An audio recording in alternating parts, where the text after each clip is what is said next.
মোর তো গোপন করার তো কিছু নাই তোমার আমার মধ্যে। বল কেন? দেখো মা, তুমি অনেক কষ্ট করে অনেক লেখাপড়া করে এই চাকরিটা পেয়েছ। এই চাকরিটার মান তো রেখো। মোর ঠিক বুঝতেটাও পারলাম না। দেখো মা, তুমি চাকরিটাতে যাচ্ছ, সেখানে যেয়ে তুমি শুধাই কামটা করলে, বেতনটা পেলে, তোমার জামা কাপড় কিনলে, সংসারের কিছু কান করলে, এটাকে চাকরি বজায় রাখা বলে। এটা বড় কোনো কামে এলো নাই। দেখো মা, তুমি যদি তোমার চাকরিতে যে কামের জন্য তোমাকে কামটা দিয়েছে ও কামটা কঠিন ভাবে করো, তবে চাকরির মান তো থাকে।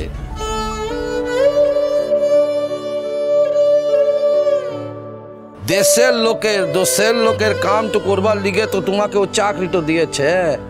তো তুমি চাকরিটা যদি কঠিন ভাবে করো, তবে তোমার চাকরির মান তো থাকে।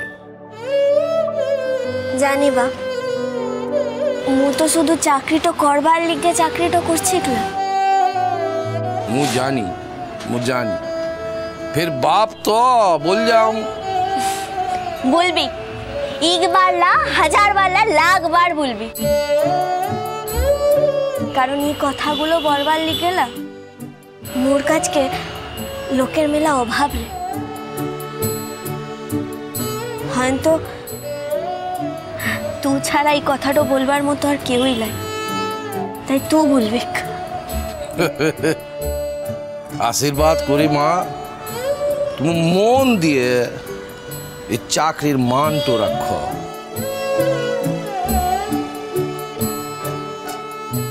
কঙ্কামা, কি ব্যাপার, যাবার লিগে তৈয়ার হলে? কেবল আমরা তৈরি হইনি, আমরা তো তৈরি হয়ে এলাম।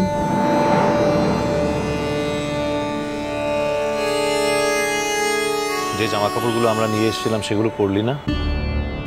হিরে, মোজা তোকে গয়নাগুলো দিলাম, সেগুলো তো তুই পরলিকলা। আর ও অর্চি বাবু যে প্রকাশের লিগে জামাটো এনেছিল, ও তো সেটা পরে লাই।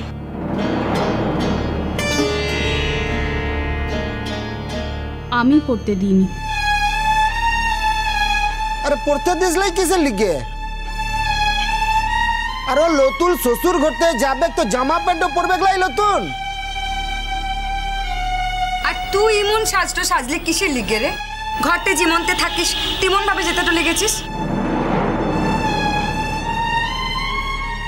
ওয়াদিকের কথা মুখে বুঝিলা, এতদিন পর বাপের ঘরতে যেছিস, বড় লোক বাপের ঘর, ও গয়না গুলান শাড়ি সকল পরিস লাই কেনে রে? ওই জামা কাপড় আর গয়নাগুলো আমার তো শুধু একার পড়তে ইচ্ছে করে না কঙ্কামা, এখানে যারা আছে সবার পড়তে ইচ্ছে হয়েছিল। ইচ্ছে হওয়াটা কোনো অপরাধ নয়, কিন্তু সবাই তো সেই ইচ্ছের দাম এখনো দিতে পারেনি। আমার বাপের বাড়ির পয়সা আছে বলেই আমি সেই ইচ্ছের দাম দেব, এটা কি ঠিক? এটা তো ঠিক নয়। তোকে তো আর সবসময় পরে থাকতে বলেনি। আমরা যখন হাতে করে নিয়ে এসেছিলাম, যদি কলকাতা যাওয়ার সময় অন্তত পরে যেতিস তাহলে বাড়ির লোকজনের ভালো লাগতো। দাদা ভাই, আমার বাড়ির লোকজন এখন শুধু শোভাবাজারের বাড়ির লোকজন নয়,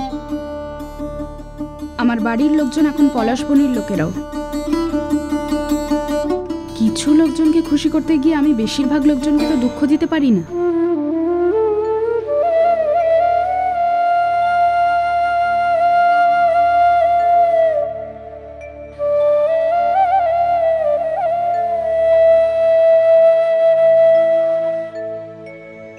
লারে বহু দিদি, মুরা কেউ দুঃখটা পেছিলা, তুই সাজলে মুদিকের সকলের ভালোটো লাগবে।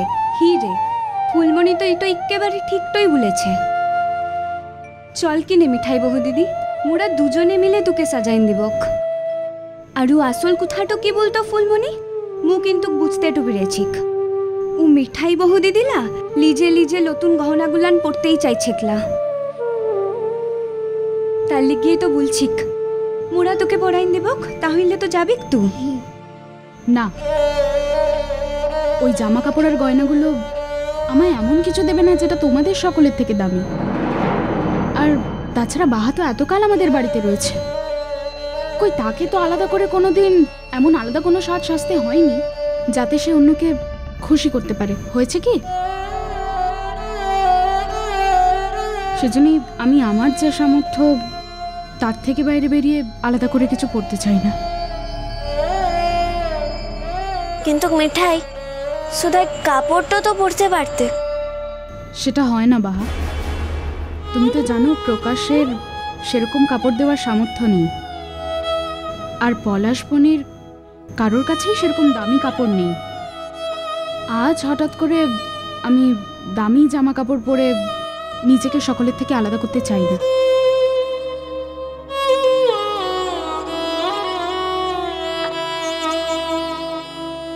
পরব, একদিন না একদিন পরব, যেদিনে গায়ের প্রত্যেককে আমি দামি কাপড় আর গয়না কিনে দিতে পারবো সেদিন পরব। আর যদি কোনোদিনও না পারি তাতেও আমার কোনো আক্ষেপ থাকবে না বাহা, কোনো আক্ষেপ থাকবে না, কারণ এই দামি কাপড় আর গয়নার চেয়ে অনেক দামি জিনিস আমি আমার জীবনে পেয়েছি, যেটা আমি কোনোদিনও হারাতে চাই না, কোনো কিছুর মূল্যেই না। মিঠাই শুন, মিয়াটো কোনোদিন তো এত কষ্ট করিস নাই, এই মন কষ্টে তো কোনোদিন থাকিস নাই, এই তো জোর কোথা থেকে পায়, কোথা থেকে পাস মা? বাবা, এর আগে আমি যেমন ভালোবাসাও পাইনি, তুমি তো সে কথাটা বলছো না।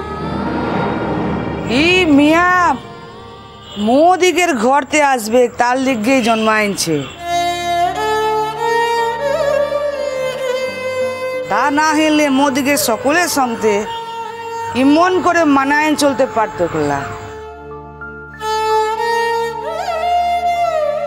সব থেকে বড় কথা বাহা, দাদাভাই তোমাকেও বলছি, আমরা যা আমাদেরকে তো তেমনভাবেই নিতে হবে। আজ তোমরা আমাদের সাজিয়ে গুজিয়ে ঝাঁ চকচকে করে ওই বাড়িতে নিয়ে যেতে চাইছো, কিন্তু তাতে আমাদের হয়তো একটু দামি দেখাবে ঠিকই, আসলে তো আমরা দামি হয়ে যাব না। ওই সাজ পোশাক খুলে ফেললেই তো আমরা যেমন, আমরা ঠিক তেমনই ফিরে যাব। এই মেকি সাজ সেজে বাড়ির লোকজনেদের কাছে যাওয়াটা কি খুব ভালো দেখাবে? এটা কি খুব ভালো কথা? আর তার চেয়েও বড় কথাটা হইল কি যে মুরা যেমন তেমন ভাবে যদি ওরা গ্রহণ করতে পারে তো পারলক, আর তা না হইলে পারলক না, সেটাও তো মোদিগের বুঝে নেওয়াটা দরকার তো আনছিল। ঠিকই বলেছ প্রকাশ, ঠিকই বলেছিস রে মিঠাই। তোরা এখানে থাকবি, এখানকার জীবনযাপন করবি, আর বাড়ি যাওয়ার সময় বাড়ির লোকেদের মন ভালো করার জন্য শহরের মতো সাজগোজ করবি, তা তো কখনো হতে পারে না। যেমনভাবে সেজেছিস তেমনভাবেই চল। দাদাভাই, তুমি নিজের হাতে প্রকাশকে একটা জামা কিনে দিয়েছো, এখানে যারা আছে সবাইকে কিনে দিয়েছো, আর তুমি তো এটা বরাবরই পরে থাকো। বিশ্বাস করো, প্রকাশ তোমার দেওয়া জামাটা পরতে চেয়েছিল, কিন্তু এটা তো ঠিক যে আমরা তো আর সারাটা জীবন ধরে তোমার দেওয়ার ভরসায় বসে থাকতে পারি না।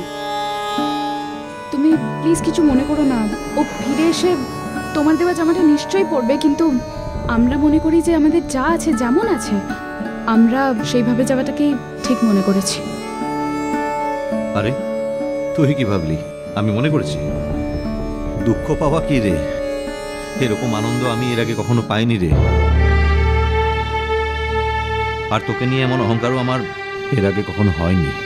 দাদা ভাই, মিষ্টি কুটুম মিষ্টি কুটুম মিষ্টি কুটুম।